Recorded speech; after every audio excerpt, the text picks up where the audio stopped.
Bismillahirrahmanirrahim. Assalamualaikum warahmatullahi wabarakatuh. Jumpa lagi dengan saya di Abil Maiwa Channel. Jadi teman-teman, channel ini adalah merupakan channel pendidikan tempat kita berbagi tentang aplikasi pendidikan, Microsoft Office, serta tips dan triks komputer. Jadi di video kali ini teman-teman, kembali lagi admin akan berbagi sebuah video informasi yang cukup penting untuk teman-teman guru honorer peserta P3K Guru di tahap 2 nantinya. Yang mana judul video kami di sini teman-teman adalah inilah 5 kategori guru honorer yang sangat berpeluang lolos P3K Guru tahap 2. Guru honorer harus fokus di tahap kedua. Jadi bagi teman-teman guru honorer peserta seleksi P3K Guru tahap 1 yang masih larut dalam kesedihan, tentunya itu teman-teman tidak boleh berlarut-larut dalam kesedihan terlalu lama. Kenapa? Karena di bulan depan itu, tepatnya di bulan November, teman-teman akan menghadapi seleksi P3K lagi yang keduanya, yaitu seleksi P3K Guru tahap kedua. Tentunya itu adalah menjadi momentum atau sekaligus kesempatan bagi teman-teman guru honorer untuk bisa lolos menjadi guru ASN P3K di tahap kedua. Nah, di sini kita langsung saja ke videonya. Kira-kira yang mana ya 5 kategori guru honorer yang sangat berpeluang lolos P3K Guru tahap kedua.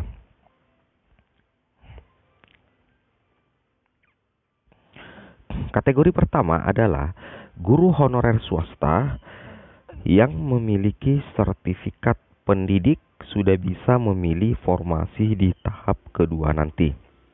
Jadi bagi teman-teman guru honorer sekalian, teman-teman harus pahami juga bahwa di tahap kedua nanti saudara-saudara kita yang berasal dari swasta, terutama guru honorer swasta, itu sudah bisa memilih formasi yang pertama kalinya di tahap kedua nantinya. Jadi nantinya teman-teman guru dari sekolah-sekolah swasta itu untuk pertama kalinya akan mengikuti tes P3K tahap kedua.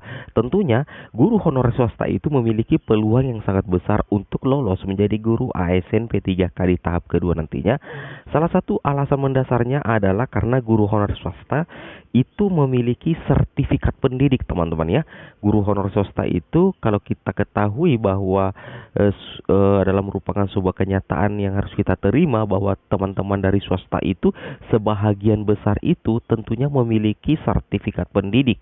Nah, jadi teman-teman tentunya sudah mengetahui bersama bahwa teman-teman dari swasta itu banyak yang memiliki sertifikat pendidik. Dan sertifikat pendidik itu adalah memiliki nilai poin 100% teman-teman ya.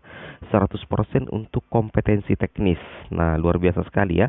Jadi secara otomatis bagi teman-teman guru honorer dari swasta tentunya ada nilai plusnya karena sebagian memiliki sertifikat pendidik ya. Berarti aman untuk kompetensi teknis. Seperti itu teman-teman ya. Nah, kemudian kategori yang kedua teman-teman ya, selain guru swasta kita lihat untuk kategori kedua. Kategori kedua yang memiliki peluang sangat besar lolos menjadi guru ASN P3K di tahap kedua adalah lulusan PPG yang belum mengajar. Nah, ini yang sangat penting juga, yaitu lulusan PPG yang belum mengajar.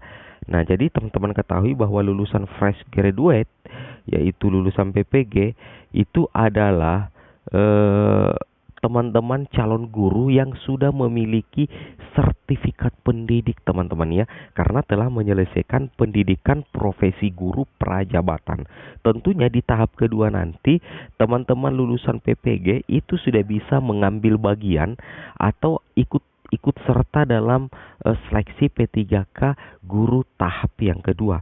Tentunya lulusan PPG ini sangat berpeluang lolos menjadi guru ASN P3K karena sudah mengantongi sertifikat pendidik. Nah, jadi lulusan PPG itu sudah mengantongi sertifikat pendidik, dan untuk pertama kalinya nantinya di tahap kedua itu sudah bisa memilih formasi P3K guru tahap 2 sesuai tentunya dengan domisilinya. Seperti itu teman-teman ya. Jadi lulusan PPG kemudian guru swasta untuk pertama kalinya nanti itu sudah bisa ikut seleksi teman-teman ya. Nah, jadi bersama dengan guru honorer negeri, lulusan PPG dan guru swasta itu akan ikut seleksi di tahap kedua nantinya. Luar biasa sekali ya. Peluang itu akhirnya datang juga.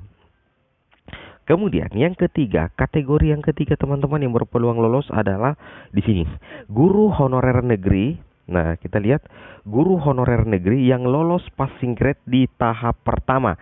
Jadi untuk teman-teman guru honorer negeri itu memiliki nilai plus ya, memiliki nilai plus yang tidak dimiliki oleh guru swasta dan tentunya juga tidak dimiliki oleh lulusan PPK. Apakah nilai plus itu? Karena guru honorer negeri itu sudah pernah mengikuti seleksi P3K tahap 1. Jadi secara otomatis, secara historis atau secara pengalaman, teman-teman guru honorer negeri itu memiliki sedikit nilai plus ketimbang teman-teman dari swasta, meskipun sama-sama punya nilai plus ya. Guru swasta sebagian besar punya sertifikat pendidik sih sebenarnya ya, seperti itu. Nah, yang mana itu kira-kira? Nah, tentunya di sini guru honorer negeri yang lolos passing grade di tahap pertama tetapi tidak lolos atau kalah saing, ternyata passing grade-nya itu bisa digunakan di tahap kedua teman-teman ya. Jadi ini yang admin katakan salah satu nilai plus yang tidak dimiliki oleh teman-teman guru yang lain, yaitu bahwa guru honorer negeri yang passing grade-nya itu lolos di tahap 1 tetapi tidak jadi ASN P3K, itu passing grade-nya bisa digunakan di tahap kedua teman-teman ya. Misalkan nantinya di tahap kedua itu tesnya lebih rendah daripada tahap pertama, maka passing grade yang diambil itu adalah tentunya passing grade yang di tahap pertama, seperti itu. Nah, jadi nantinya passing grade-nya itu bisa digunakan di tahap kedua sepanjang sepanjang melamar di jabatan yang sama atau setara. Misalkan di SD 1, kemudian di tahap kedua nanti melamar di SD 2, berarti passing grade-nya itu bisa digunakan teman-teman ya. Seperti itu, luar biasa. Jadi ini salah satu nilai plus yang dimiliki oleh teman-teman guru honorer negeri ya, yang secara otomatis itu sangat berpeluang untuk jadi ASN nantinya di tahap kedua, seperti itu. Nah, sekarang kita lanjut kategori yang keempat. Kategori yang keempat di sini teman-teman adalah guru honorer non-sardik dan non-afirmasi yang memiliki formasi di sekolah induk sangat berpeluang lolos karena bisa memilih formasi di sekolah induk kembali. Nah, di sini kita lihat ini adalah peluang yang sangat terbuka tentunya untuk teman-teman guru honorer non-sardik dan non-afirmasi yang memiliki formasi di sekolah induk. Itu sangat berpeluang karena bisa memilih formasi di sekolah induk kembali. Nah, bagi teman-teman guru honorer yang sebelumnya ini memilih formasi di sekolah induk di tahap pertama tetapi tetap tidak lolos dan slot formasi itu masih tersedia, maka teman-teman guru honorer itu akan kembali mengisi formasi tersebut. Nah, seperti itu ya. Nah, mengenai adanya informasi-informasi yang kita dengar bahwa nantinya di tahap kedua itu tidak ada lagi istilah kunci mengunci formasi, sebaiknya teman-teman tidak perlu terlalu mengkhawatirkan hal tersebut, karena biar bagaimanapun juga teman-teman itu adalah guru honorer yang sudah lama mengabdi di sekolah induk teman-teman ya. Nah, jadi menurut admin secara pribadi, meskipun nantinya teman-teman tidak memiliki artinya teman-teman di tahap kedua nanti itu tidak ada istilah kunci mengunci formasi, tapi tentunya teman-teman itu tetap sah sebagai guru yang sudah lama mengabdi di sekolah induk teman-teman ya, seperti itu. Dan tentunya ada istilah yang kita dengar bahwa istilah flagging antara guru prioritas ya, seperti itu. Meskipun di tahap pertama itu berlaku ada namanya guru prioritas dan di tahap kedua nanti sudah tidak ada kunci mengunci formasi, tapi menurut admin pribadi bisa jadi guru sekolah induk itu tetap diprioritaskan juga sih di tahap kedua nantinya. Jadi salah satu nilai plus adalah bagi teman-teman guru honorer yang melamar tetap di sekolah induknya meskipun nantinya tidak ada istilah kunci mengunci formasi, tetapi tetap ya teman-teman itu pasti mempunyai keistimewaan tersendiri ketika melamar di sekolah induk sendiri. Seperti itu ya, termasuk beban psikologis juga itu ya, seperti itu. Nah, kita lanjut ke kategori yang terakhir yang sangat berpeluang. Kategori kelima teman-teman ya, ini yang terakhir.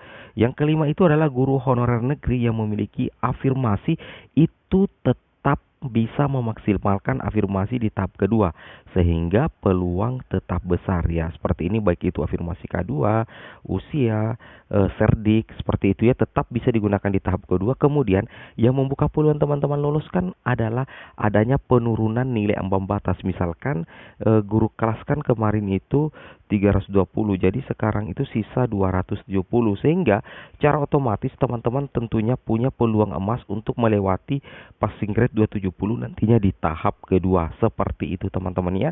Nah, jadi inilah 5 kategori guru yang sangat berpeluang lolos menjadi guru ASNP 3K di tahap kedua nantinya.